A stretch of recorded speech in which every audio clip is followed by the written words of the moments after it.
Yell at me. There we go. I'm now recording you. Everything you say will be used against you in a court of law. And sharing my screen with the sound.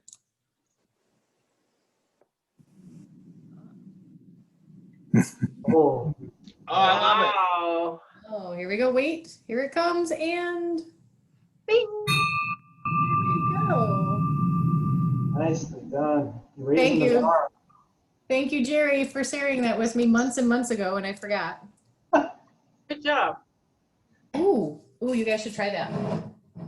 That's good. Okay, What is it? that is a Willamette Valley White Wow.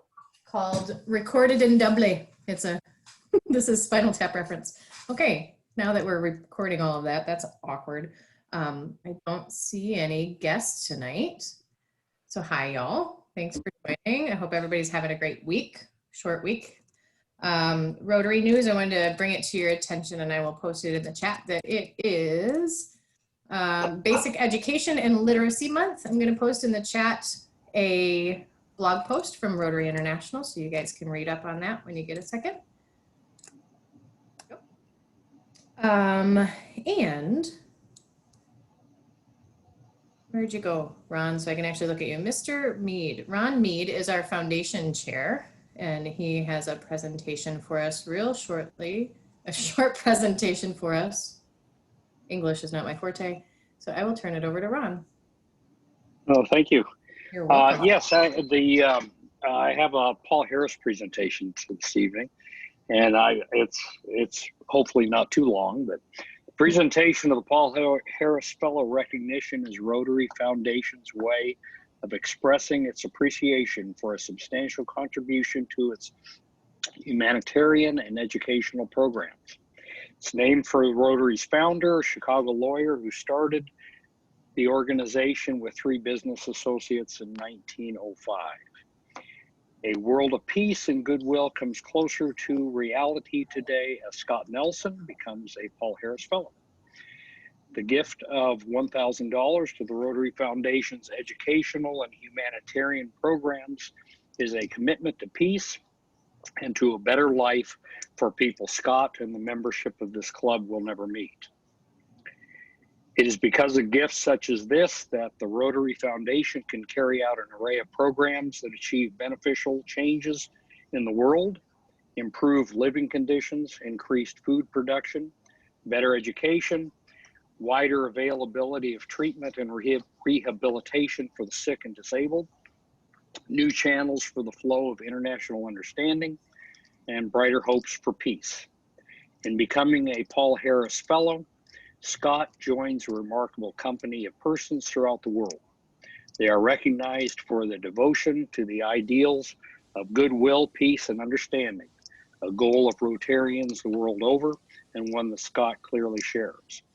Scott, you have received your recognition material by the mail, which we would normally give it to you here in person, but obviously that doesn't happen. A t-shirt. Yeah, there you go. Gives me great pleasure to congratulate you and to thank you for a commitment to the programs of the Rotary Foundation. Paul Harris said, "He who tries to find the good in others will be rewarded, for others will surely find the good in him." So please join me in recognizing our newest Paul Harris Fellow, Scott Nelson. Thank you. Scott, I think this is your second Paul Harris? First was good. a Well, yeah, that's great. Well, thank you so much, and hold your pin up by the camera. Okay, well, I have one off of that. There you go. And the sapphire there is the signification that that's his second. The first, anyone with their first Paul Harris Fellow would not have the sapphire. So, thank you. Thank you. Thank That's part you. of why we're here. We're really lucky to be able to do this. Absolutely. Thank you, Scott. Thank you, Ron, very much. I'm glad that all worked out. The mail was not on my side. Mr. Dodmead is going to talk to us tonight about the 100-mile ride and introduce us a little bit to Bikers Against Child Abuse. So I'm going to turn it over to Jim. Jim, do you want to share your screen? I will. I wanted to say a little something first. Bikers Against Child Abuse, we're just there to support the child. We're there to support and protect the child. I'll give you an example. We went to court with a child last week. And the purpose of that is just to give the child a friendly face to look at.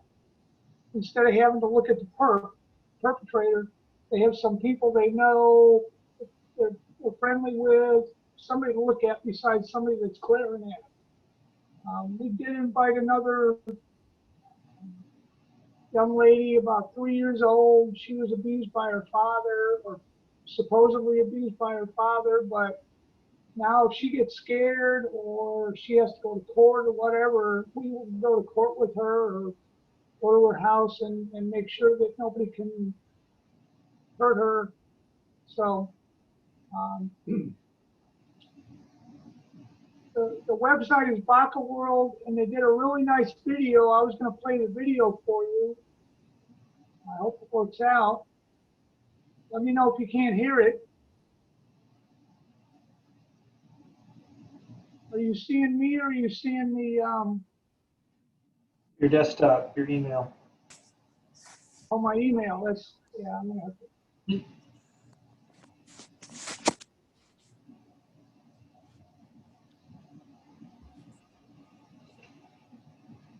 How about now? That's better.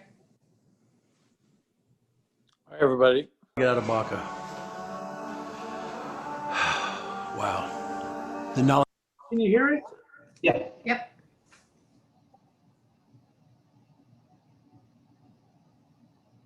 I think I broke it. What we do in this show isn't meant to reflect upon everyone in the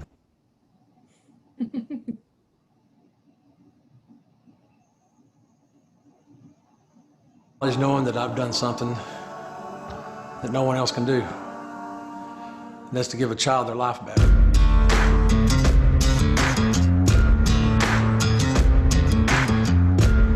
Baka is probably the only organization that can do what it does that exists in the world right now. The goal of Baka is eventually to break the chains of child abuse, so that these children don't grow up and bring what happened to them into their relationships. First found out about Baka through my counselor, and she said that we should look into this, that Baka was a group of bikers who help and they support kids who've been abused. Before the abuse, I do remember like a happy, just normal life. Rhythm was very carefree. She was loving and fun. When I told my mom, she talked to me for about an hour. She came in and she said, I'm being abused and I want you to know I don't want it to happen anymore. I want it to stop. My extended family didn't think my story was true. They thought a lot of it was made up. I had night terrors. I was seeing like 2-3 counselors. That was partially why my counselor informed us about Baka. Level 1 is the first interaction that the child's going to have with the entire chapter. It's where we bring that child in and make them part of our biker family. Leading up to the night of my level 1, I was kind of like not sure what to expect. All I knew is that there was going to be a lot of bikers at my house in the morning.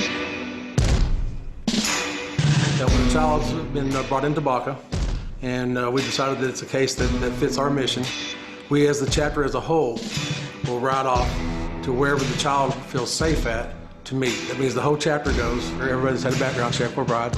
There's a little bit of a ceremony that goes on with it. The child's reminded about the initial contact where everything is explained to them, what Baka is, what we do, what we don't do. We present them with a vest, and it has a patch on the back of it and their road name, and it just makes them feel part of. They get assigned 2 of the members as primaries. Those members are on call for that child 24/7 around the clock. Peppermint, would you like to meet your primaries now? We have Rembrandt and Lucy. Rembrandt and Lucy have always been here for me, and Alpaca will always be here for you. Hi, Peppermint. I'm Lucy. It's nice to meet you. Hi, Peppermint. I'm Rembrandt. It's nice to meet you. Seeing this like group of adults, bikers, like being so kind, not even bringing up what happened to me, just saying like, hey, we're here for you, like we're your new family. It meant the world to me. The level 1 is probably something that is the most empowering part of what we do, because we see a huge change in these children.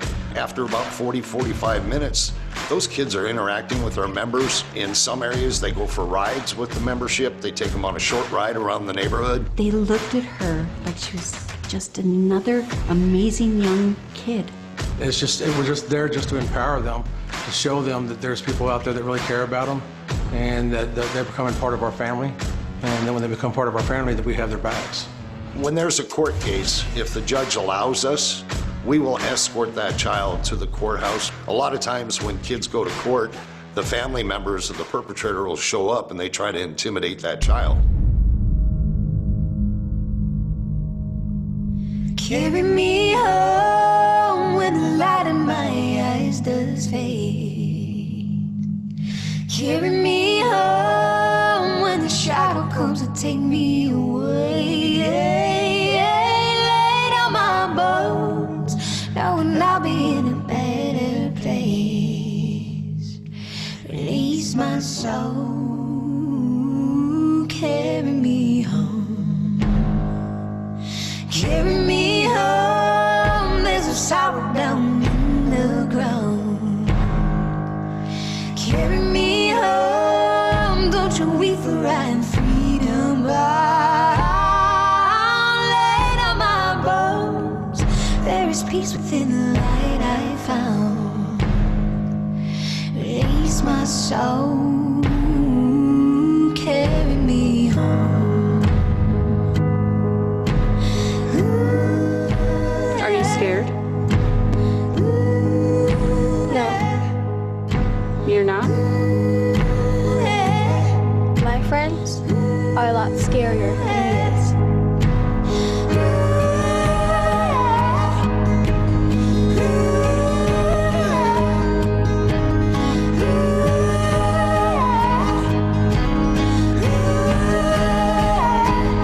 Carry me home when the light in my eyes does fade. When I see these kids, the light come back into their eyes. I get more out of Baca than I could ever put in. Standing up for child abuse is probably one of the bravest things somebody can do. You see them after we get involved, and their self-confidence is beaming. They're doing better in school, and they're not afraid anymore. And that's what we do. We give them their life back. I grew as an individual. I joined clubs in high school. I became varsity captain of the cheer team. I was a vice president. I'm going to college. I owe that to every single person in my life, especially Baca, who stood by me and who supported me and said, it's okay to be scared. We're here for you until you're not. Nobody gets paid in Baca. Everybody's volunteer from the president down. We, my brothers and sisters, will do whatever we can to make sure that they feel safe.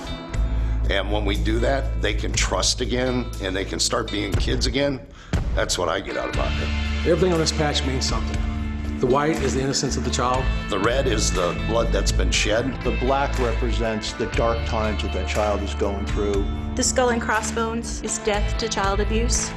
The fist is our commitment to fight child abuse. And the chains on this patch stands for one Baca, one united nation. This patch means everything to me. This is my family. If you are being abused, if you are scared, tell somebody.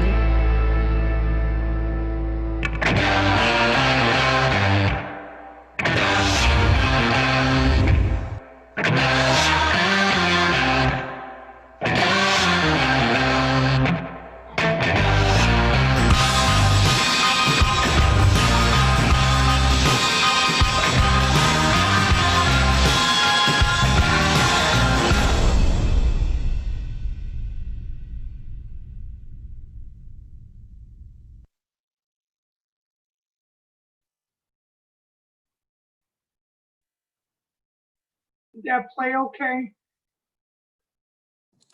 Perfectly, thank you. Can you still see it?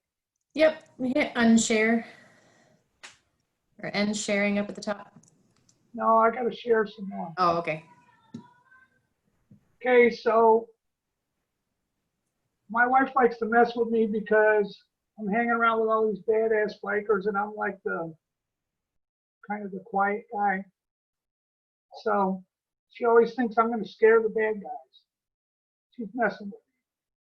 So every chapter of BACA around the world on the third Saturday of each year holds a 100-mile ride. And if you go to bacaworld.org chapters, you can go in and find the chapter closest to you. This is my chapter right here. I asked my president to come tonight, and his wife was having a medical procedure, so he couldn't make it. But if you are interested in doing this 100-mile ride, sometimes it's a poker run, sometimes it's a novelty rally, sometimes it's just a ride. You can go find your closest chapter and contact them and ask them where the ride's going to be and tell them you'd like to participate. So there's a chapter in my backyard, Jim. I'm sure there is. Right in Leesburg. There are chapters literally around the world.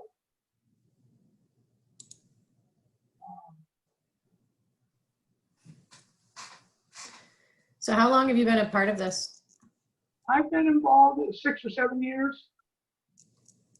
And we've probably done maybe 30 kids. So it's a worthwhile endeavor.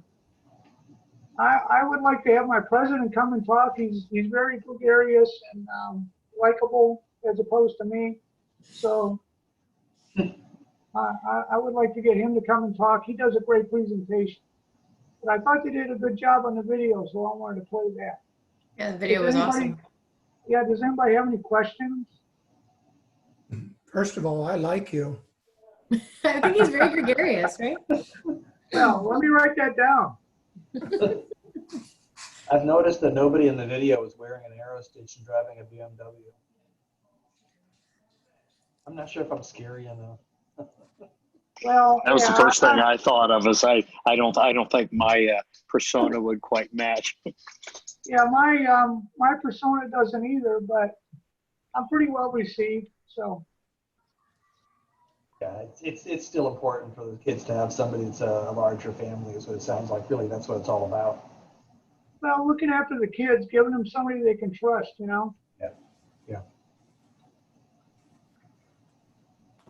So any other questions?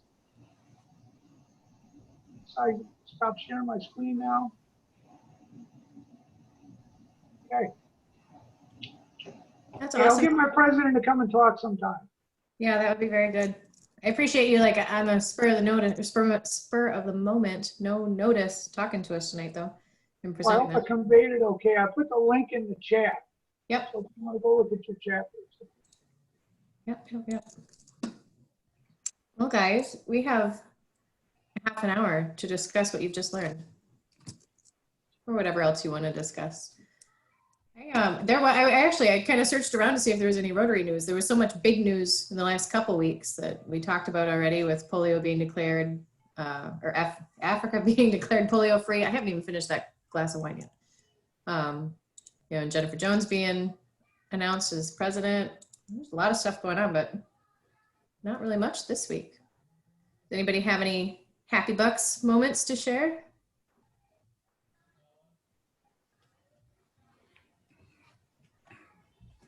I get more light today. I get more light today. They cut a big oak tree in my backyard today. So that was my moment today, because we get rid of it. We want to build a pool in the next springtime. So, and this tree was a little bit like, so you never know, it falls or not in the next storm. So we decided to cut it, and now we have so much light, unbelievable. And you won't get as many leaves in your tree or in your pool. pool. Exactly. Yeah. That was another reason. Yes, you're right. I am all out of English tonight. You're gonna host us Arabic sometime conduct the meeting. I don't even do that stuff anymore. Mm-hmm. I don't think I could even do it. I did speak some Spanish today, but it was just ordering food. Let's see. I'm gonna call on. Rory is wearing his Starfleet Academy shirt. So pick on Rory. Oh wait, that's not Starfleet. Well, if it's okay, I'd like to talk a little bit about next year. Yeah, for sure. I'm ready to plan a ride. I'm starting to plan a ride for August 26th to August 29th next year in Maggie Valley. So. Is that Sounds good. We've been there. Is that a Baca ride, Jim? No, that'd be a IFMR NA. Okay. Yeah. But people with Jeeps would be okay. Hopefully by then I'll have a bike. I keep getting inundated. Like you sent me something, Uta sent me something, my husband sent me something. Yes. I think that's a sign from God. Yeah, I think so. I told you guys as soon as I pay off my furniture, I got priorities here. I spend much more time. Where did you say the ride was at again? Maggie Valley, North Carolina. Maggieville. Yeah, we'll put more out. It's probably stay at the Jonathan Creek Inn. That's a great area. I'd love to go. Yeah, ride on Friday and Saturday. So, yeah. I'm wearing one of the new IFMRNA shirts. Unfortunately, it's a one of a kind yet. Prototype. We're this close to having a website for all this stuff, and unfortunately, the vendor's wife passed away a week ago. So when that gets cleared up, we'll be into this website to be able to have all these. The good news is the IFMRNA organization is going to make the website, anything associated with profits with this will go to our club funds for our charitable account. Nice. I actually have something I can share. Please do. Yes, I do. I have been asked to speak at the Women's Motorcycling Conference. And Lisa Klickinger came, kind of found me, and we started talking about community building. And that's one of the big things that's been very close to my heart for, I don't know, the last couple of years. And so one of the things that was really interesting when I started to dig in on her site is I found, of course, the link to IFMR. And so I went to her and said, hey, by the way, I am a motorcycling Rotarian. And she was like, oh, that's really cool. She's like, I've got to start coming to those meetings again. So that was really cool. And on top of that, Uta and I have been working on some convention stuff. We're working on hotels and digging in, trying to find good places to stay for 2022. I had to think for a second. I'm like, what year? Wait a minute. Where's that at, Deb? Where's the conference going to be located? That will be here in Houston. Oh, you didn't know that? No. Y'all gonna have to come visit us. Yeah, what we try to plan is, we want to block some hotels, special for the motorcycles, that the motorcycles can stay together, that they have restaurants in walk distance, so they don't have to use any transportation thing or whatever. And of course, we look for some other hotels that are a little bit closer downtown, but the most of the hotels are blocked from Rotary International right now. So, and it started over 275, I think it's the cheapest one over when you book it over Rotary International. And we try to make it a little bit away from the main hotels, because then you start the fight with the restaurants every evening when you are too close to the convention center downtown.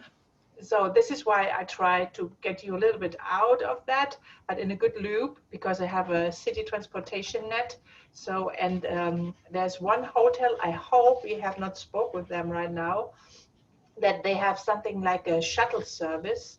First of all, they can pick you up when you go with airplane over Hobby Airport. We have the Houston International Airport and we have the regional Hobby Airport. And this is close to the one hotel. They have also a gated hotel. So I think it's very important when you come with a motorcycle that you have a safe place to stay.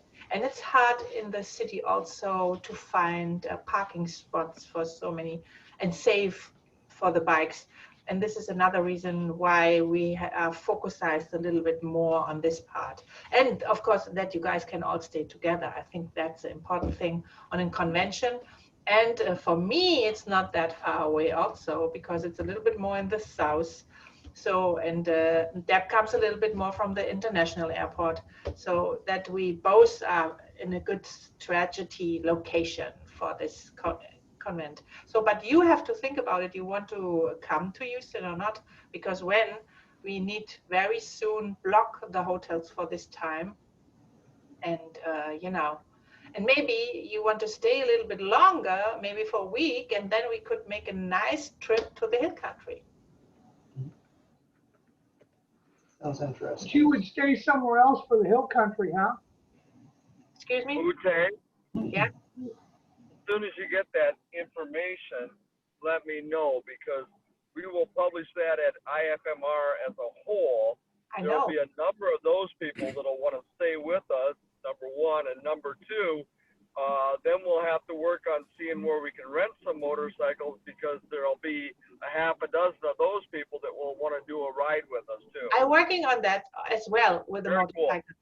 So Very and I working on that together right now. So and we want to make something like, I would like to make something like a deal like, oh, you rent the motorcycle to a convention people when they have the badge. We have to give, for example, 10% to the Portfolio Foundation or something like that. You know, we try to do something as well. So yeah, we're working on that. I know I have no order for that, but I'm doing that for myself. And I'm waiting for, by the way, Scott, you know him from France. He said he would come with a part of, yes, from IFMR France, yes. Oh, excellent. Yeah, I've been following his posts on Facebook. Yeah. They're doing a tour someplace in the mountains right now. Yeah, he said, you know, when I said the convention, and he was like, oh, you guys are involved? And I said, sure, we are involved. And then he said he will look that they come over with a group. So that would be fine as well. That would be fun. Mm-hmm. Yeah, so we are busy with that. Yeah, we're not a lot of riding in the Bay Area lately. My background picture is something I took this morning at the post office in Alameda. That looks like night, but that's about a little after 10 a.m. Because of the You're smoke? going to share that. Yeah. Smoke, yeah. It's horrible all over California. We're getting it down here from the Sierras. Yeah. It's just we were getting it from the north. Now we're getting it from the east. I mean, the sun. I haven't even seen the sun today, and it's actually fairly cool. It was a couple days ago. It was 108, and it's I don't know. It's in the mid 70s or something today. Yep. Same But here. just bizarre weather. It's very strange. I'm so sorry, guys. You know, it's, you know, you have the wildfires, and I don't know what it's more. You know, when water comes, it's one. Maybe you can have something left, but fire, you know. Well, and it's probably going to be heading all your folks away from the West Coast, moving across, you know, to some degree. Hopefully not as bad as it is here. No, we have it hot, but not hot like you guys have it right now. And the smoke, it's more, you know, you have no really air for breathing, I think. Yeah. Indoors with the air filter on, the dog is bored. Oh my gosh, yeah. At least there's work to do. I can sit here in front of the computer all day long. It's too dangerous to drive also, right? It's just, you are it's like surrounded driving from a car. water. You are surrounded from water, right? You can jump in the water at the end. Well, you know, Alameda, we're on an island, so I don't think we're at serious fire risk right here. But, you know, certainly the smoke and the heat we're experiencing. There's ash all over everything. Yeah. What's the dates on Houston again? What? What's the dates on Houston, Huta? What time? The dates for the convention. The convention, 1st to 8th in June 2022. The 4th to the 8th. Okay, plenty of time then. We're ending the convention on my birthday, so at the end we can make a birthday party. You know, that's fine. Wow, we won't have to wear masks by then. Hopefully not. Scott, if you visit riconvention.org, it'll share with you all that information. All right, thanks, Chris. Yep. But for what he has asked, Chris? I just haven't got there yet. I'm kidding. I'm only kidding. I'm sorry. It's easier to ask than to look in the website of Rotary, right?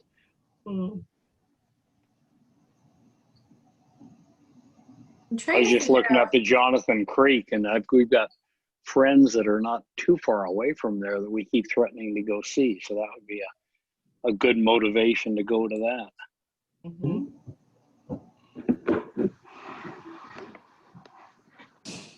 Jonathan Creek, a nice place to stay.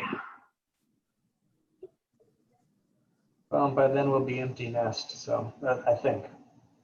Who lives in Colorado? There was this cold front coming down, and they said something from, I think, 90 degrees something, and then overnight 32 degrees and 2 foot of snow, right? That would be interesting. Pretty typical. That's pretty typical for this time of year. I was telling somebody, so Jonathan, my son's birthday is tomorrow.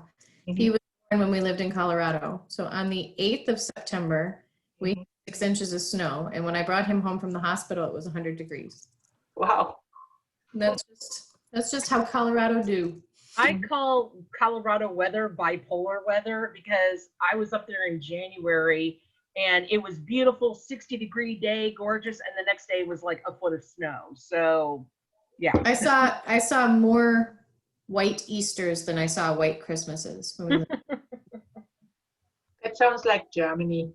In Germany, sometimes in February, you can run in t-shirts and the next morning you have snow and freezing temperatures also. But Christmas and white Christmas, no, probably not. The snow comes in end of January, February most of the time. That's how it is up here, but we get all of the snow at one time. Like back in Michigan, we'll get like 3 inches, 3 inches, 3 inches, and it'll pile up. Virginia, we get like 18 inches overnight. It's heavy, and everybody back home likes to rag on everybody down here for not being able to drive in the snow, but literally nobody can drive in that. You just can't get it. But why you cannot buy winter tires in America? That's really interesting. Yeah. Why not? Minnesota, growing up. I remember how to do that. Yeah, people around here, but it's funny, I never owned a 4-wheel drive car until I moved to Virginia, until I moved to the South. I didn't have one in Colorado, I didn't have one in Michigan. But you don't need that. You know, in Germany, you change the tires O to O, October to Ostern, speaks Eastern here, right? So, and over this time you have the winter tires, they have a different material. It's more harder than the summer one. And then in the summer they have the more soft, that it's more with the asphalt, they have a better grip. But in America they have no winter tires. I was really surprised. Why not? Of course they do. Now it's coming over here. They just don't have it in Texas. That's true. That's true. Actually, living in Minnesota, people had like their good season car, and then they had the hoopty that they drove in the winter car. Yeah. So, yeah, they had their winter car, and trust me, their winter car was not nearly as nice as their other, 2 seasons. No, for sure. You also know what a block heater is? Yes. All right. You know what I'm talking about. My garage was heated in Minnesota. My motorcycles had to go to storage because the cars had to come into the garage, and my garage was heated to about 36, 38 degrees. So nothing like warm, like, oh yeah, I could be out here in shorts. Well, if you're in Minnesota, you're in shorts at 38. Yeah. Yeah. Yeah, and it was more along the lines of you would pull the car out of the garage and you would just watch that thermometer drop. And yeah, good times. Amanda? Yes, sir. The only difference between a 4-wheel drive Jeep and a 2-wheel drive Jeep is when you're stuck in a 4-wheel drive Jeep, you're really stuck. You're really stuck. It's not what you can get into, it's what you can get out of. But I've been in plenty of places I couldn't get out of. I think you put it in for low and think you're invincible, and all that means is you're just digging in deeper. Yep. I had, my daughter Maggie gets her driver's license in October, and she's finally come to grips with being okay with getting mom's hand-me-down 4-wheel drive 4-door Jeep. What? I had a 3-cylinder Geo Metro, but so she's finally okay with this. So she's been spending all this time working on the Jeep, and I'm very proud of her. We replaced the battery, and I made her replace a couple of the turn signal light was out and do stuff like that. And she put new seat covers on it, but she's on a mission now. She's on Facebook Marketplace hey mom, I found these bumpers. I found these doors. Her first car is going to be a 4-wheel drive Jeep. She's going to be a queen. Well, and I told her too, I was like, look, I'm part of the, I told you guys, the Lady Jeepers Forum, and they do these beginner Jeepers off-road things. And I said, you're going to have to go to one of those. She's like, really? Yes. We have those here. We have those here, and it's really cool. And they teach you, I'm not exactly sure where that parking lot with that giant boulder is that I'm going to learn to crawl over, but sure, no problem. Oh, well, up here I have those giant boulders, but they're usually snow drifts, and I park on top of them at work, and then I climb out of my Jeep in my heels and my suit. How it goes. I go to work every day in a suit, and I hop out of my Jeep that has a skull and crossbones on the back tire. Come on. I have an FJ. So I have a giant box on wheels, and it's a good time. It's a good time to drive around in that. Down here in Texas, I didn't know this when I moved here. I come tooling down from Minnesota in my FJ, and I just love this thing. And I didn't realize there's a huge FJ community. So I get people who stop me who are like, "Do you want to sell it?" And it's like, no, that's my car. Well, they don't make them anymore. The longer you have it, the more expensive it's going to get. I'm in no rush. I'm all good. I'm in no rush. Hey, Scott Nelson. Scott, can I make you a host for a second? I'm going to hop off and hop back on and see if I can enable the breakout rooms. I want to use you guys as breakout rooms. All right, making you the host. Okay. You are the powerful man. Ooh. You have the power. Okay, bye guys. I'll be back. Yep. I've been following that Overlanders thing. I was listening to the Overland Bound podcasts the other day, and it's that kind of goes with the GS motorcycle and trying to get farther away from people, physically distancing.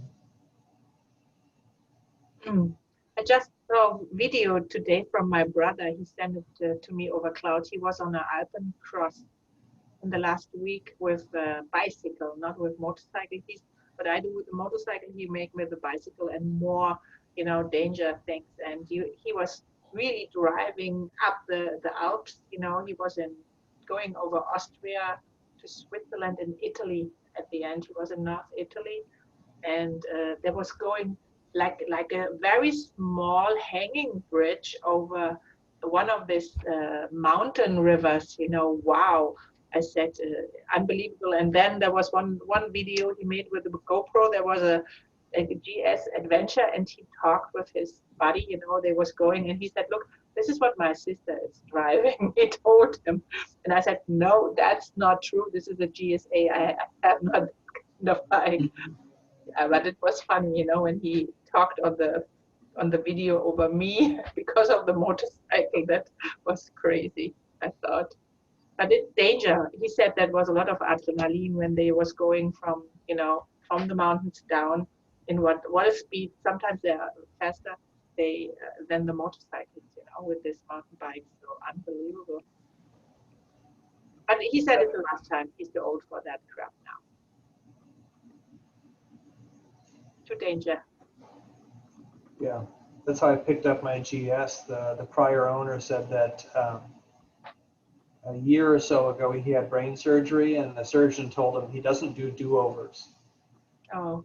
So that's when he decided they're not going to be motorcycling anymore. He actually has an 09 GSA as well, but considering it's newer, lower miles, and has more features on it, it was more money than I wanted to spend, so I got the 07 GS instead.